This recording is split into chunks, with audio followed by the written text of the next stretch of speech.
하는 법을 우리에게 잘 알려주고 있습니다. 우리가 어떻게 하나님께 나아갈 수 있다고요? 첫 번째, 예배를 통해서. 따라합니다. 예배를 통해서. 두 번째는 뭐라고요? 제사장을 통해서. 따라합니다. 제사장을 통해서. 세 번째는 따라합니다. 정결함을 통해서. 정결함을 통해서, 육체적인 정결과 영적인 정결을 통해서 우리가 하나님께 나아갈 수 있습니다. 그래서 11장부터 15장까지는 육체적 정결을 위해서 우리가 지난 시간 수요일 날 11장에서는 음식 먹는 정결법, 그 다음 12장에서는 산모의 정결, 그리고 13장과 14장에서는 나병과 피부병 정결, 15장에서는 유출병 정결에 대해서 함께 나누었습니다. 그리고 이제 영적인 정결을 위해서는 16장과 17장에서 대속죄를 다루고 있습니다. 먼저 16장부터 살펴보게 되면요, 대속죄일은 욤 키푸르라고 하는데요, 욤은 데이, 날짜죠. 그 다음 키푸르는 커버, 덮는다라는 의미를 가지고 있습니다. 그래서 대속죄일은 죄를 덮는 날이라는 의미를 가지고 있습니다. 자, 대속죄일은 먼저 7월 1일 나팔절에 나팔 소리가 울려지게 됩니다. 대속죄일을 준비하라는 거예요. 그리고 추수감사절인 초막절을 준비하라는 것입니다. 그래서 초막절 7월 15일로 들어가기 전에 7월 10일 날 대속죄일이 이루어집니다. 성도들을 모아서 추수감사절을 지키기 전에 모든 죄를 씻는 예식의 날이죠. 지금의 달력으로 하면 양력 9월에서 10월 정도 됩니다. 지금도 이스라엘에서는 대속죄일은 안식일 중에 안식일로 불리며 가장 거룩한 날로 지금 기념하고 있습니다. 이날은 세속적인 유대인의 구분 없이 이스라엘 전체가 거룩한 안식일 모드에 들어가는 거예요. 지금도. 그래서 현재에도 거리에는 응급 환자를 실어 나르는 앰뷸런스를 제외하고는 모든 차량 운행이 철저하게 금지되고 있습니다. 그래서 이날은 어린이들이 자전거를 끌고 나와서 마음껏 도로를 점유하고 탈 수 있는, 아이들이 천국이 바로 대속죄일이 되는 것이죠. 유교를 믿지 않는 한국 사람들도 추석이나 설날이면 차례를 지내는 것처럼 이스라엘의 대속죄일에는 세속적인 유대인들도 회당에 나가서 회개 기도를 하면서 24시간 금식 기도에 동참을 하게 됩니다. 우리 한국교회에도 성탄절에만 아니면 송구영신예배 때만 교회 나오는 기독교인이 있는 것처럼 이스라엘에도 대속죄일에만 회당에 나오는 세속적인 유대인들이 있습니다. 이 대속죄일은 하나님의 자비, 하나님의 사랑과 은혜를 가장 강하게 표현되는 날이죠. 대제사장이 지성소에 들어갈 수 있는 1년 가운데 가장 유일한 단 하루입니다. 이 대속죄일은 이스라엘 백성들의 모든 죄가 사함받는 날이죠. 단 1년만 유효하다라는 특징이 있습니다. 이날은요, 안식일 아무것도 할 수가 없습니다. 1년 동안 지키는 절기 가운데 가장 중요한 날, 금식이 요구되는 날입니다. 그래서 자기의 잘못을 회개하며 스스로를 괴롭게 함으로 364일 나머지 시간을 거룩하게 살기로 다짐하는 날이 바로 대속죄일입니다. 이 대속죄일은 예수 그리스도를 통한 영원한 속죄의 날이 올 것을 우리에게 예표해 주고 있는 것이죠. 다른 절기와 달리 대속죄일은, 이 대속죄일 희생제사 예배는요, 500명의 제사장이 도우게 됩니다. 이 대제사장이 500명의 제사장의 도움을 받아서 직접 주관하게 됩니다. 이스라엘 모든 민족의 죄, 개인의 죄가 1년에 한 번 리셋되는 가장 중요한 임무가 대제사장의 어깨에 지금 달려있는 것입니다. 그래서 이날은 너무 중요하기 때문에 유대인의 전성에 따르면 천사가 내려와서 대제사장의 예배를 도울 정도로 처음부터 끝까지 다 돕는다라고 전성에 나와 있습니다. 순서가 하나라도 바뀌면 희생제사는 무효가 되기 때문에, 불이 내리지 않기 때문에 대제사장은 대속죄일 일주일 전부터 성전뜰에 가면 대제사장 직무 대기실이 있습니다. 일주일 전에 이곳에 들어와서 매일 반복하면서 희생제사 5가지 단계를 철저하게 리허설하고 복습하면서 준비하는 기간을 일주일 동안 가지게 됩니다. 자, 행사 절차를 보게 되면요, 5단계로 나눌 수 있습니다. 먼저 죄인인 대제사장이 자기와 자기 집안의 죄를 속하는 행사를 시작하게 됩니다. 평소 예배 때는 물두멍에서 손과 발만 씻었죠. 그러나 이날은 목욕 전체를 하는 겁니다. 그리고 나서 세마포 옷으로 갈아입게 됩니다. 이것은 이제 나의 죄, 우리 가족의 죄를 씻어냅니다. 회개합니다 라는 의미를 가지고 있죠.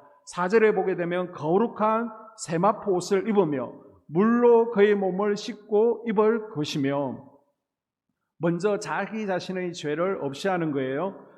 그 다음 12절과 13절에 보게 되면 향연으로, 향의 연기로 지성소 내 속죄소를 가리게 됩니다. 휘장 안에 들어가서 여호와 앞에서 분향하여 향연으로 정겁게 위 속죄소를 가리게 할지니 그리 아니하면 그가 죽지 아니할 것이며, 여러분이 화면에 보시는 것처럼 성소가 있고 지성소 있습니다. 지성소에 법궤가 있고 법궤 위에 있는 것을 속죄소라고 하죠. 이것을 향의 연기로 가려야만 대제사장이 죽지 않습니다. 자, 대제사장이 1년 가운데 하나님 임재를 상징하는 지성소에 들어갈 수 있는 유일한 날이 바로 이 날입니다. 몸을 씻고 세마포 옷으로 갈아입은 후에 금향류에 불을 번제단에서 받아오게 됩니다. 그래서 향을 피워서 지성소에 들어가서 법궤가 보이지 않도록 향연을 피워두는 것입니다. 왜요? 법궤는 하나님의 임재의 상징이죠. 죄된 인간이 하나님을 보면 죽습니다. 그래서 하나님의 영광을 감히 볼 수 없기 때문에 지성소 안에 속죄소를, 특별히 하나님의 심판을 상징하는 속죄소를 가려서 죽음을 면하게 되는 것입니다. 그리고 6절에 보게 되면 자신의 속죄를 위해서 수송아지를 잡아 속죄 제사를 지내게 되죠. 6절에 아론은 자기를 위한 속죄제의 수송아지를 드리되 자기와 집안을 위하여 속죄하고, 백성의 죄사함 예식을 거하기 전에 먼저 자기 죄부터 사함을 받아야 되는 거예요. 그래서 수송아지의 머리에 안수하며 자기의 죄를 고백을 하게 되는 것입니다. 아론에는 4아들이 있었습니다. 그런데 2아들은 제사를, 예배를 잘못 지내다가 죽었죠. 누굽니까? 나답과 아비후. 그래서 4아들 가운데 지금 엘르아살과 이다말만 살아남았습니다. 또 잘못 제사를 드리다가 나답과 아비후가 죽는 일이 발생하지 않도록 정말 두렵고 떨림 가운데 먼저 내 죄를 없애는 거예요. 그리고 나서 이제는 제사함 받았다라는 상징으로 수송아지의 피를 속죄소 앞에 뿌리게 됩니다. 가까운 사이일수록 지켜야 될 것을 꼭 지킴으로 제사장들을 보호하시려는 하나님의 배려가 바로 이 가운데 보이게 되죠. 자, 그 다음 7절에서 10절을 보게 되면 백성을 위한 속죄제, 이제 염소 2마리를 준비하고 제비를 뽑아서 1마리를 잡게 됩니다. 자, 7절부터 보게 되면 2 염소를 가지고 회막문 여호와 앞에 두고 2 염소를 위하여 제비 뽑되 한 제비는 여호와를 위하고 한 제비는 아사셀을 위하여 할지며, 자, 제사장은 2마리 염소를 준비하는 거예요. 2마리는 색깔이 같아야 됩니다. 크기도 같아야 되고요, 무게도 같아야 됩니다. 생김새, 모양도 같아야 됩니다. 물론 같은 날 사야 되고요, 가격도 똑같은 가격에 사야 됩니다. 자, 그러면 대제사장은 항아리가 있습니다. 이 항아리 가운데 손을 넣어서 운명적인 제비뽑기를 하는 겁니다. 2개의 심지가 있는데요, 하나는 하나님을 위하여, 하나는 아사셀을 위하여라고 적혀 있습니다. 하나는 하나님을 위해서 이제는 성전에서 죽임을 당할 거예요. 그리고 속죄소에 뿌려질 겁니다. 또 하나는 저 동쪽 유대 강요로 끌려가서 죽게 될 아사셀을 위하여 이 2 염소를 정하게 되는 것입니다. 자, 그리고 나서 이 2마리 가운데 하나님을 위한 염소를 먼저 잡습니다. 15절과 16절에 보게 되면, 줄을 그으세요 성경에, 백성을 위한 속죄제 염소를 잡아 속죄소 위와 속죄소 앞에 뿌릴지니, 송아지 피를 뿌리는 것과 같은 절차로 지성소 휘장 그리고 속죄소 위, 속죄소 앞에 뿌리게 됩니다. 다른 날은요 번제단에 피를 뿌렸습니다. 그러나 이날은 법궤에 뿌리게 됩니다. 하나님께서 그 피를 넘어감으로 백성의 죄를 사해 주신다라는 의미를 가지고 있습니다. 자, 2마리 가운데 하나님을 위한 염소는 죽었습니다. 그러면 살아있는 염소가 있죠. 이 살아있는 염소 아사셀을 위한 염소에 이제 머리에 안수하게 됩니다. 그리고 이스라엘 백성의 모든 죄를 낱낱이 고백해서 백성의 모든 죄와 잘못, 불의를 이 염소에게 전가시키는 거예요. 이 아사셀 염소는 성전의 가장 동쪽에 있는, 성전에는 여러 가지 문이 있다라고 말씀드렸습니다. 그 가운데 가장 동쪽에 수상 게이트가 있습니다. 이 문을 통해서 동쪽에 있는 유대 광야, 황량한 유대 광야로 데려가서 풀어주게 됩니다. 염소가 이제 보이지 않는 곳까지 가게 되면 백성들을 박수를 치고 환영하게 되는 것이죠. 우리의 죄가 다 사라졌다는 겁니다. 왜 아사셀을 위한 염소냐? 아사셀은 사라진다, 떠난다라는 의미를 가지고 있는 히브리어 아잘, 그리고 염소라는 뜻의 에즈가 합성된 겁니다. 그래서 죄의 짐을 가지고 떠나는 염소, 죄의 짐을 가지고 사라지는 염소라는 의미를 가지고 있습니다. 또 추상적인 단어로는 완전한 파괴, 완전한 제거라는 의미를 가지고 있습니다. 죄를 완전히 없앤다, 파괴한다라는 의미를 가지고 있죠. 또 염소가 떨어져 죽도록 밀어버릴 만한 암벽이라는 의미가 아사셀 가운데 포함되어 있습니다. 자, 질문. 염소를 보냈습니다. 유대 광야로. 그런데 박수를 쳤어요. 그런데 그 염소가 다시 돌아오면 어떻게 됩니까? 그래서 유대 광야 끝자락에 가면 화면에 보시는 것처럼 절벽이 있습니다. 이 절벽까지 한 제사장이 데리고 가서 스스로 떨어지지 않으면 떨어뜨리는 겁니다. 그래서 반드시 죽었는지를 확인하는 겁니다. 이때 염소의 눈을 가리고 뿔을 메고 있는 붉은 천이 흰색으로 바뀌게 되면 하나님께서 백성들의 죄를 사해 주셨다라는 의미를 가지고 있습니다. 이 아사셀 염소 의식은 우리의 죄를 짊어지고 예루살렘 성문 밖으로 나가셔서 십자가 죽음으로 죄를 완전히 옮기신 그리스도의 모습을 상징해 주고 있는 줄로 믿습니다. 시편 103편 12절에 동이 서에서 먼 것 같이 우리의 죄가를 모두 우리에게서 멀리 옮기셨다라고 말씀하고 있습니다. 자, 서쪽은 지성소 법궤가 있는 곳이죠. 하나님을 위한 염소가 도살되어 피가 뿌려진 곳입니다. 그리고 동쪽은 유대 광야가 있는 곳이죠. 죄를 짊어진 아사셀의 염소가 내보내진 곳입니다.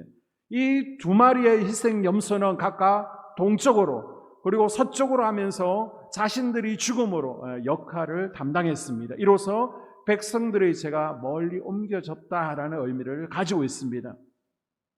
이제 죄가 다 사라졌습니다. 회개할 것이 없기에 대제사장은 세마포옷을 벗고 몸을 씻고 자기 옷으로 갈아입습니다. 그리고 자기와 백성들을 위한 번제를 드리게 되죠. 그 다음 27절에 보게 되면 똥을 그 가죽과 고기와 똥을 밖으로 내다가 불사를 것이요.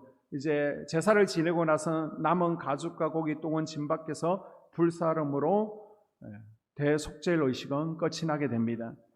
이 대속죄일 예배를 마치고 나면요, 여자들은 흰옷을 입게 됩니다. 그리고 그 마을에 있는 포도밭에 모여서 큰 원을 만들고 춤을 추며 함께 절구하며 노래하게 됩니다. 흰옷이 없는 사람은 어떻게 해요? 빌려서라도 입고 나와서 함께 절구해야 됩니다. 마치 우리나라가 강강수월래 하는 것처럼 원을 그리고 함께 죄가 깨끗하게 씻김 받은 것에 대해서 기쁨과 감사를 표현하는 행사를 하게 됩니다. 이 구약시대 제사제도의 제한점은 짐승피의 유효기간이 1년이라는 것이죠. 대속죄는요 1년에 한 번씩 해야 됩니다. 그래서 꼭 1년에 한 번씩 반복적으로 범죄하면 또 속죄제를 지내고 범죄하면 또 속죄제를 지내고 또 한 번에 모아서 1년에 한 번씩 대속죄일 제사를 지내고 영원한 속죄 제물은 없습니까? 바로 그분이 예수 그리스도인 줄로 믿습니다. 예수님은 우리의 죄를 십자가에 감당하시고 단번에 우리의 속죄를 완성해 주셨습니다. 예수님께서 죄 문제를 다 해결하셨기 때문에 우리에게는 이제 대속죄일과 같은 제사가 더 이상 필요 없는 거예요. 이제 우리에게 필요한 것은 십자가를 붙들고 사는 것입니다. 십자가를 통해 용서함을 받은 우리에게 날마다 예배와 하나님께서 허락하신 이 예배의 자리에서 나 자신을 온전히 불살라 바치는 헌신이 이제 필요한 거예요. 그렇기 때문에 용서함을 받은 우리가 용서받은 자로서 거룩하게 살기 위해서는 이제 날마다 하나님께서 싫어하시는 우상들, 죄를 태워서 하나님께 바칠 수 있어야 됩니다. 그리고 예배를 통해 날마다 결단하면서 하나님 앞에 새롭게 설 때 주님께서 기뻐하시는 거룩한 삶의 흔적과 열매가 우리 인생 가운데 나타나게 될 줄로 믿습니다. 이것이 바로 레위기 16장 대속죄일이 우리에게 주는 교훈이라는 거예요. 자, 그리고 17장을 가게 되면 17장에서는 먹지 말아야 될 것에 대한 설명이 나오고 있습니다. 자, 3절에서 7절을 보게 되면 성막 밖에서 가축 잡는 것을 금지하고 있죠. 자, 줄을 그으세요. 이스라엘 집의 모든 사람이 소나 어린 양이나 염소를 진영 안에서 잡든지 진영 밖에서 잡든지 먼저 회막문으로 끌고 가서 여호와 성막 앞에서 여호와께 예물로 드리지 아니하는 자는 피 흘린 자로 여길 것이라. 아멘. 자, 광야 생활 동안 이스라엘 백성들에게 식용을 목적으로 가축을 잡는 것을 금지한다는 거예요. 만일 이스라엘 백성들이 고기를 먹고 싶은 경우, 자녀들이 아빠 고기 먹고 싶어요. 그러면 어떻게 해요? 먼저 야, 뭐 먹고 싶어? 양고기요. 아니면 소고기요. 그러면 그걸 준비하는 거예요. 제물로. 그리고 성막에 그 제물, 소나 양이나 염소를 가지고 나와서 하나님 앞에 화목 제물로 드립니다. 먼저 하나님 목, 그리고 제사장의 몫을 드린 후에 이제 제사장으로부터 나머지 고기를 되돌려 받아서 가족들, 자녀들, 이웃과 함께 나눠 먹을 수 있었습니다. 모든 제사, 모든 예배의 제물 준비는 반드시 공개적으로 제사장의 도움을 받아서 하나님께서 정해주신 올바른 방법대로 준비하고 하나님께 드려야 됐습니다. 만약 이 규칙을 어기게 되면 받는 형벌이 4절에 나오고 있죠. 자기 백성 중에 끊어지리라, 죽임을 당할 것이라는 겁니다. 자, 그럼 여기서 또 질문이 있습니다. 왜 모든 짐승을 성막 안에서만 도살해야 됩니까? 그냥 광야 넓은 데 가서 냄새 나지 않도록 잡아와서 태워 먹고 구워 먹고 삶아 먹으면 안 됩니까? 왜 그렇습니까? 이유가 7절에 나와 있죠. 7절에 보게 되면 그들이 전에 엄란하게 섬기던 숫염소에게 다시 제사하지 말 것이니라. 무슨 말입니까? 애굽에서 엄란하게 섬기던 숫염소 우상이 있습니다. 애굽 방식에 길들여진 광야 백성들이 혹시나 염소 귀신에게 제사하는 것을 금지하기 위해서 외부에서는 염소를 잡지 못하게, 짐승을 잡지 못하게 한 것입니다. 귀신에게 제사 지내다가 발각되었을 경우에 그냥 우리 먹기 위해서 잡고 있습니다, 핑계 댈 수 있잖아요. 그래서 아예 다른 신들에게 제사를 지내지 못하도록 근본적으로 차단해 버려야 되는 것이죠. 그래서 모든 짐승은 성막에 와서 잡아서 가지고 갈 수 있게끔 했습니다. 지금으로 적용하면요, 성경 공부는 성전에서 하십시오라고 2단 교육 때 말씀드렸습니다. 그리고 유튜브 동영상들, 특히 시한부 종말론적인 동영상들 조심하십시오라고 했습니다. 왜요? 잘못하다가 이단에 빠질 수 있기 때문에 사전에 예방하는 것과 지금 같은 의미를 가지고 있습니다. 자, 대신 17장에 보게 되면 피에 관한 규례를 준수할 것을 강조하고 있습니다. 자, 17장에 보게 되면 왜 피를 먹지 말라라고 교훈하고 있습니까? 바로 육체의 생명이 피에 있기 때문이죠. 자, 7장이 아니고 17장입니다. 육체의 생명은 피에 있습니다. 생명에 대한 존귀함을 가르치기 위해서 피를 먹지 말라라고 우리에게 먼저 말씀하십니다. 그리고 두 번째 이유는요, 피는 속죄함과 죄를 사하는 것과 관련되어 있기 때문입니다. 히브리서 9장 22절을 보게 되면 율법을 따라 거의 모든 물건이 피로서 정결하게 되나니 피 흘림이 없이는 사함이 없다라고 분명히 말씀하고 있습니다. 제물이 나의 죄를 짊어지고 대신 피 흘리는 거예요. 제물의 피가 인간의 죄를 속하기 때문에 그 피를 거룩하게 생각하고 신성시하는 것입니다. 자, 그리고 나아가서는 아들의 피를 주실 때까지 피를 소홀히 다루지 못하도록 경외심을 가지게 하고 예수 그리스도께서 흘리실 보혈의 거룩함, 피의 귀중성을 깨닫게 하기 위해서 피를 먹지 말라고 우리에게 금하신 것입니다. 그래서 3절과 4절에 보게 되면 함부로 피를 흘리지 말라, 10절에서는 피를 먹지 말라, 그리고 7절에서는 이 피는 하나님께만 들어져야 된다, 하나님께 예배드리는 데 사용되어져야 된다라고 말씀하고 있습니다. 자, 우리는 예수님께서 흘린 피를 어떻게 그러면 받아들여야 됩니까? 주님께서 내 죄를 짊어지시고 십자가에서 어린 양으로 대신 피 흘려 죽으셨다라는 사실을 우리가 믿고 나아가야 될 줄로 믿습니다.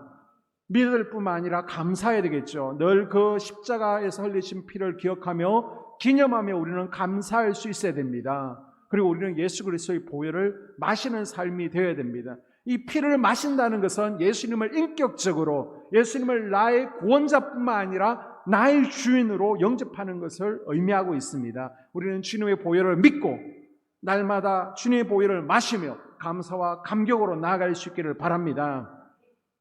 자, 17장까지 한 단락이 끝이 납니다. 우리가 어떻게 하나님을 만날 수 있는지.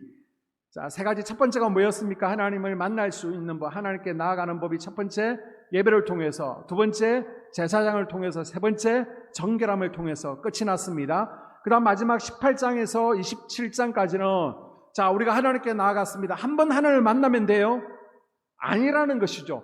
매일매일 하나님과 동행하는 삶, 하나님과 교제하는 삶이 되어야 된다는 것입니다. 자, 그래서 우리는 18장에서 27장까지는 날마다 우리가 어떻게 하나님과 동행하는 삶, 하나님과 교제하는 삶을 이루어갈 수 있는지에 대해서 설명하고 있습니다. 자, 그래서 18장에서 27장까지는 신학적으로 성결법전이다라고 부르는 실제적인 생활 삶 가운데 우리가 어떻게 하나님과 동행할 수 있는지, 교제할 수 있는지 그 방법을 제시하고 있는데요. 오늘은 20장까지 살펴볼 겁니다. 그 가운데 18, 19, 20장은 세트로 묶여져 있습니다. 자, 18장과 20장은요, 하나님과 교제하기 위해서, 날마다 하나님과 동행하는 삶이 되기 위해서 이거 하지 말라는 거예요. 이거 하면 하나님과의 동행이 깨진다는 겁니다.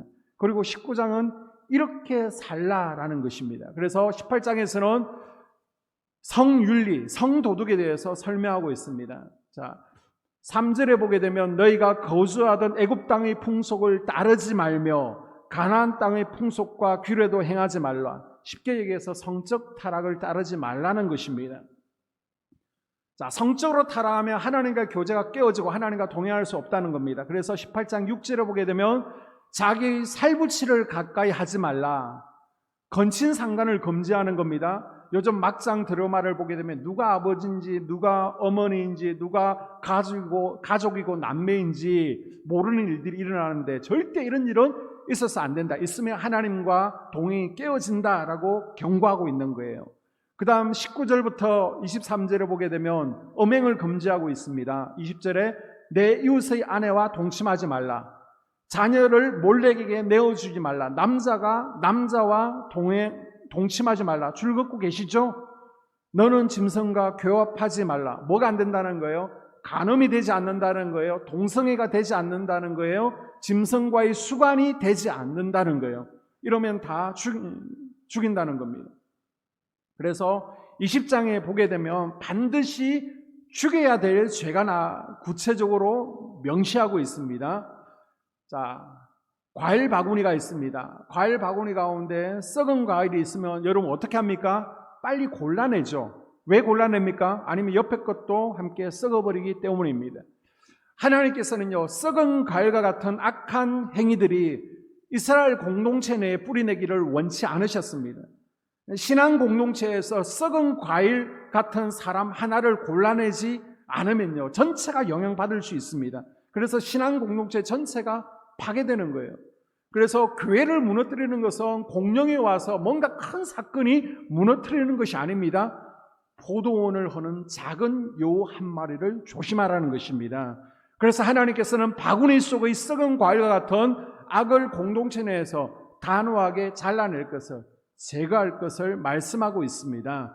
그래서 이스라엘이 하나님의 백성으로서 거룩한 공동체로서 존재하기 위해서 반드시 죽여야 되는 사형에 처하는 경우를 이렇다 지금 명시하고 있는 거예요. 자, 누구를 반드시 죽이라는 거예요? 20장 2절에 보게 되면 줄을 긋습니다. 이스라엘 자손이든지 거류하는 거류민이든지 그의 자식을 몰렉에게 주면 돌로 칠 것이요. 우상 숭배, 특별히 몰렉 우상을 숭배하면 돌로 쳐 죽이라는 것입니다. 몰렉 우상이 뭐예요? 요단강 건너편의 암몬이라는 나라에서 또는 아시리아에서 유래된 우상 숭배라고 하는데요. 자기의 자녀들을 바치는 겁니다. 숭배하는 우상입니다. 자, 몰렉의 그림을 보게 되면 머리는 소의 모습, 몸은 사람의 몸인 청동으로 만들어진 우상입니다. 항상 손을 앞으로 뻗고 있죠. 그래서 몰렉에게 제사 드리는 날이 되면 사람들이 자기의 장남 혹은 장녀를 가지고 와서 손을 뻗고 있는 몰렉 우상에게 올려놓게 됩니다. 그리고 나서 활활 타오르는 불 속에 집어넣어서 자기의 장남과 또는 장녀를 불태우는 되는 것이죠. 왜 이렇게 합니까? 그래야 나머지 가족들이 잘 살고 나머지 가족들이 성공하고 물질의 축복을 받게 된다는 겁니다. 그래서 우리가 몰렉을 뭐라 그래요? 다른 말로 돈신이라고, 물질의 신이라고 그러죠. 혹시 여러분 우리 가족의 성공을 위해서 또 자녀들의 성공에서 우리 자녀들을 우상에게 내어놓고 있지 않는지 점검해보는 시간이 될 수 있기를 바랍니다.